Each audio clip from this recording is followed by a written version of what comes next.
Hello Year 6, or ex-Year 6, soon to be Year 7s.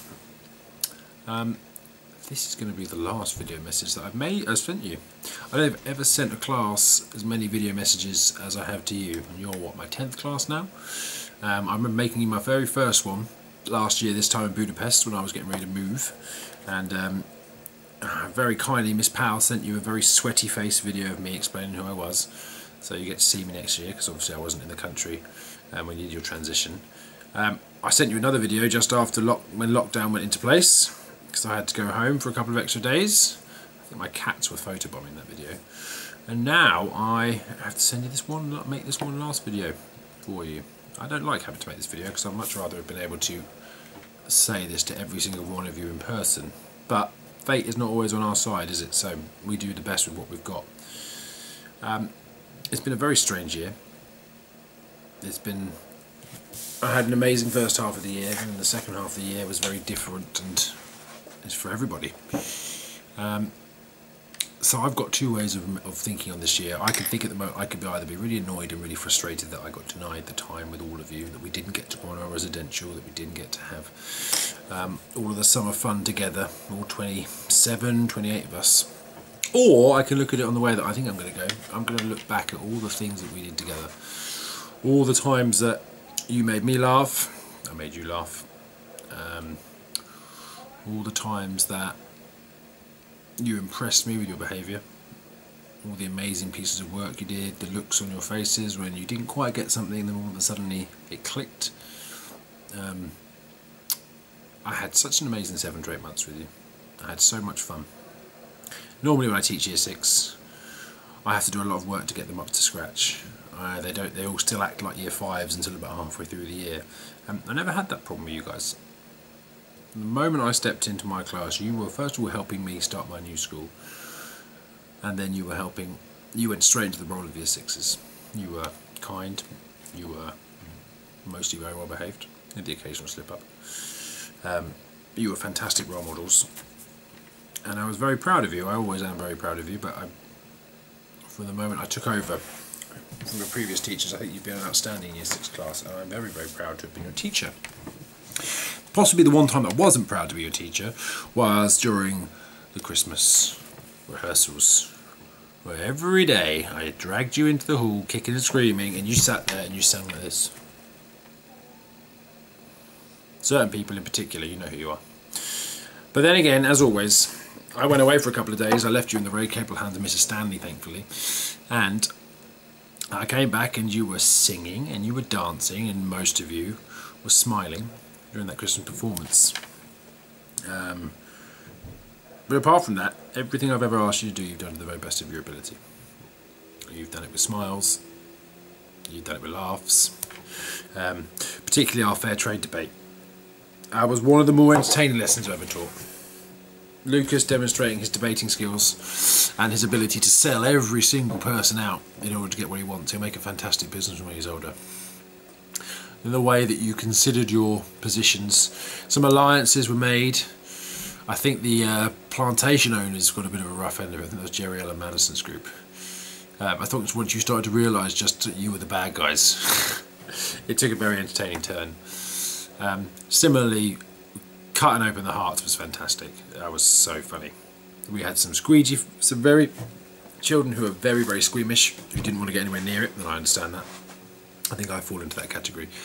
And then we had some people who just got tucked in. I think we've got a few budding surgeons. You did a fantastic job, and I think it's one of the memories that a lot of you guys have.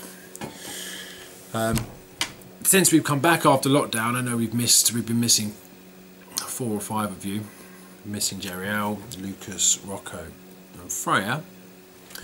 But we've really got stuck in. I think the football matches at lunchtime. Watching the girls, I don't know how to describe it any other way than foul the boys repeatedly over and over again until they finally got their first win. The boys learning to be very, very patient, because every time they were kicked in the leg, instead of getting frustrated, they just turned round, ran away, came back and got kicked in the legs again. You've been so mature and so, I don't know what the word is really, I've just been so impressed with how you've handled it. there's a lot of adults who are finding this situation very difficult, and I've never heard any complaining from you. You came back in with smiles on your face, you've done everything we've asked, and you've made this, I'm sure I speak for Miss Putland, Mrs Burke, Mrs McVeigh and Mrs Stanley, and Mrs Brooks, it's been an absolute pleasure to have you back. I know that Mrs Esdale is heartbroken that she didn't get to see you again before she left.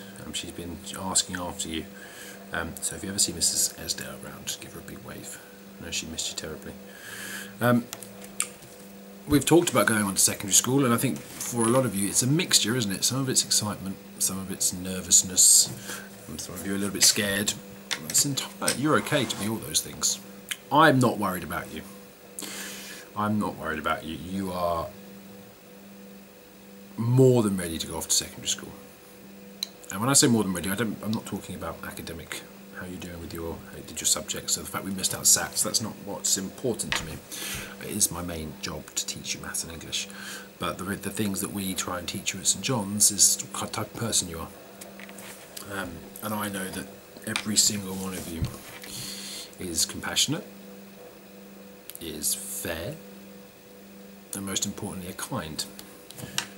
Those are the things that will help you achieve what you want to achieve in your life. You need to work hard as well, don't get me wrong, you need to do your homework on time, because they will chase you at secondary school.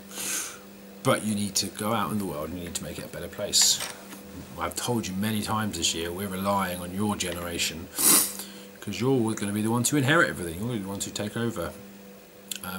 And if I know that the people who are going to be in charge of the next generation after me are guys like you, who have the heart that you guys have the brains that you guys have, I'm not worried. It's a shame that I didn't get to see all of you. However, you're going to be absolutely fine. I know how much all of this class means to all of the teachers at St John's. Since the moment I turned up, you know how much they care about you. You know how much Mrs Burke has watched you grow, Mrs Brooks, Mrs Clough, Mrs Powell. They've all been here for you.